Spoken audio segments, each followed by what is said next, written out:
The ready availability of tugs on the West Coast is a vital component of safety mitigation. What we have established through simulation and in real-time life exercises is that should a tanker, for example, lose propulsion, should a tanker lose steerage, then the tug escorts, and for a large tanker that would be 3 tugs, 1 on the bow and 2 on the stern, can retain full control of that vessel. We actually operate 14 harbor tugs, and those 14 harbor tugs, it's one of the largest fleet of tugs in Western Canada. They act and help all ships coming into the port of Vancouver, for example, safely docking and undocking. We'll have anywhere from a minimum of 2, sometimes up to 3 tugs aboard a tanker when we go through the Second Narrows Bridge, for example.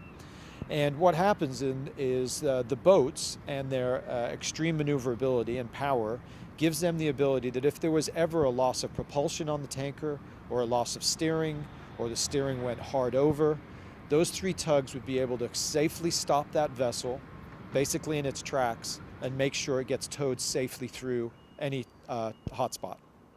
From my perspective as a marine services company, for us it's all about creating as low a risk as you could possibly get by putting barriers in place to make it safe. Generally, the escort tug will be involved in unberthing the vessel, which means letting it go from a terminal, and then in following the tanker through any passages that it has to go through.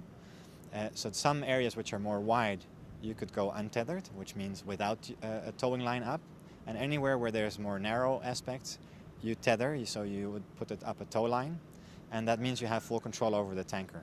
1, you can turn it. 2, you can stop it. So if there's a rudder failure, your tug acts as a rudder. If there's an engine failure, your tug can act as a brake to the tanker. So those 2 aspects combined basically give an extra redundancy to the tanker, an external redundancy in case things break down on the tanker.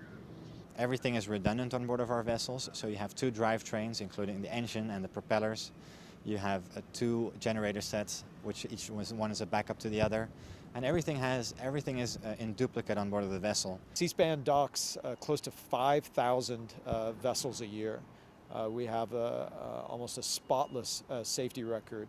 We have professionals that run our boats that are probably the best in Canada. We feel, as operators and protectors of Vancouver Harbor and the waters around here, that it can be done safely. If it couldn't be done safely, a company like Seaspan wouldn't do it.